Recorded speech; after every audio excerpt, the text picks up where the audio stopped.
Hello guys, it's Ryan here with HobbiesofaMan once again, and today we're going to be doing another Conan the Barbarian issue review. Today we're going to be looking at Titan Comics issue number 3 by Jim Zub, Rob De La Torre, Dean White as the colorist, and Richard Starkin as the letterer. And this is the third part of the first arc, so the next issue is the last time that we get to see Rob De La Torre draw Conan for a while. There's going to be 4 issues done by this guy, the guy that did this page. I can't remember who it is, though. It doesn't say the name of the artist here. It does, actually.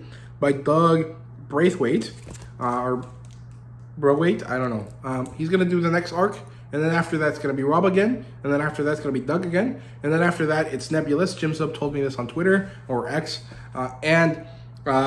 if there is no set person to draw after the second time Rob De La Torre draws an arc, I really wish and hope that they get Benito Gallego. He does the Tarzan comics for EdgarRiceBurroughs.com, and he does a great job. So I really hope that they get him, and if they can't get him, I'm not really sure. Maybe Dan Mora would be interested in doing this. I'm not really sure. It would be kind of cool to see him take on Conan. And I don't know, otherwise, there might be some other artists that might be interesting, like Pegaso from Mexico. He also does work with Edgar Rice Burroughs, and he does these really amazing like erotic covers for things. I'll show you a bit of artwork from him and a picture of this guy right now, so you guys know who I'm talking about. He's from Mexico. I recently learned about him because of this comic book he's doing for, these covers he did for this comic book from Mexico called Calimán, which is a classic Mexican pulp hero. But I think he'd do pretty good. I'm not really sure if he's interested in a week or like a monthly kind of thing, like 20 plus pages per month. But it'd be cool if he did. But that's enough of that. Let's get into the story here. So it opens up with Conan and Briza walking into this ebony tower from the last issue, where it's kind of this crazy labyrinth thing inside, where it looks like the architect kind of lost his mind creating this place. And eventually they manage to find an area that doesn't look that crazy, and they see 2 hooded figures. This hooded figure takes out a hook and uses it to unlock a door, and then they go through the door. Conan wants to seize the moment and kill them there, but this might cause an issue, so he waits, and then they go after them later, after a while. And so they get through the door, they find a bunch of Sumerians in cages, and we get to see Conan, not necessarily happy, but kind of like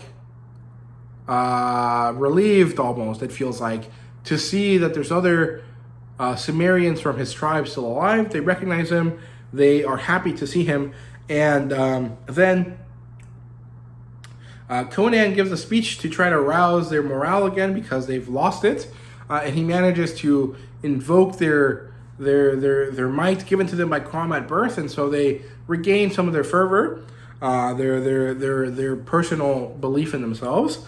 And when the hooded men and some zombie pigs show up, Briza and Conan fight them, and then some of the caged Sumerians help take out some of them as well. And so this allows Conan to unchain his fellow men, and he organizes himself with Briza in order to have Briza, since she is injured, take the weak and invalids and infirm Sumerians that are in the cage out into safety, away from the ebony tower, while he takes a small squad of his fellow Sumerians to try and defeat the people here, to hopefully end this crazy shit that's going on, right? So they do this. Conan and Briza say goodbye. There's a really tender, nice moment between the two of them. That doesn't bode well for Briza, because most women that Conan ends up loving die, so I'm curious to see when she dies. And I hope it's not for a while. Maybe the second time that Rob draws an arc, she shows up again and she dies then. Hopefully she doesn't die at all, but it's unlikely that that's going to happen, since she's also a warrior, right? So yeah, so she takes out the weak men into the forest, into the snow, and Conan and his band go deeper into the tower. And when they're there, they realize that these men are not men. They're snake people. They're lizard priests or whatever they're called. Snake priests, I think. And there's the shaman who has a skull face mask, and he invokes Tulsa Doom. So I was right last week when I said that lizard people equals Tulsa Doom. And it's nice because we know that there's a certain level of connection between Conan and Cole. There's a certain level of genealogy, I guess. There's a certain level of ancestry that connects Conan and Cole together. And Tulsa Doom is obviously an undead sorcerer of some sort, so he would survive in some way to have a cult for himself, right? And so these cultists, these priests or whatever they're called, are invoking Tulsa Doom's name. They're throwing Sumerians into this pool, and out of the pool arrive these zombies in the shape of these Sumerian men that they threw in, right? So the pool is removing their souls and incorporating some sort of like witch magic into it, very similar to the witches from Dathomir, if you guys know Star Wars, and it's really cool stuff. So there's a nice, very cool double spread here of a battle between pitch battle between the 4 Sumerian men and a bunch of lizard people and zombie pigs. And eventually what happens is that Conan does a jump across this I don't know, like river, I guess. And then he manages to arrive to the shaman, and he and the shaman tumble into the pool. And the ending of the issue is Conan swimming in these these soul waters as these spirits come around him.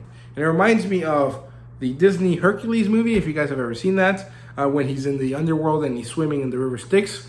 It kind of reminds me of that. And it's great ending. It's very, very, very good. I love the coloring here. I love the artwork here. Rob Del Toro and Jim Sub did a great job with this. I love the story so far, and I can't wait to see what happens next. So, hopefully, we get the next issue of this as soon as possible. I think it's slated for the last week of the month, but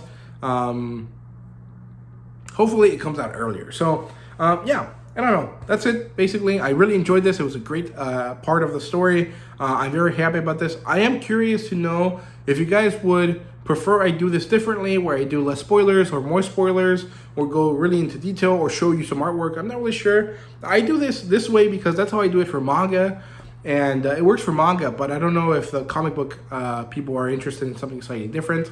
And also, should I do reviews for the whole arcs once the arcs are available or not? I think I want to do it. I want to be able to read this story again and complete it, and then do a review for the whole thing, because there's a difference between how you feel about each chapter of the story, each part of the story, and how you feel about the whole thing once it's told. So, I don't know. I'm curious about that, so let me know down in the comments. Thank you guys very much for watching. See you guys later.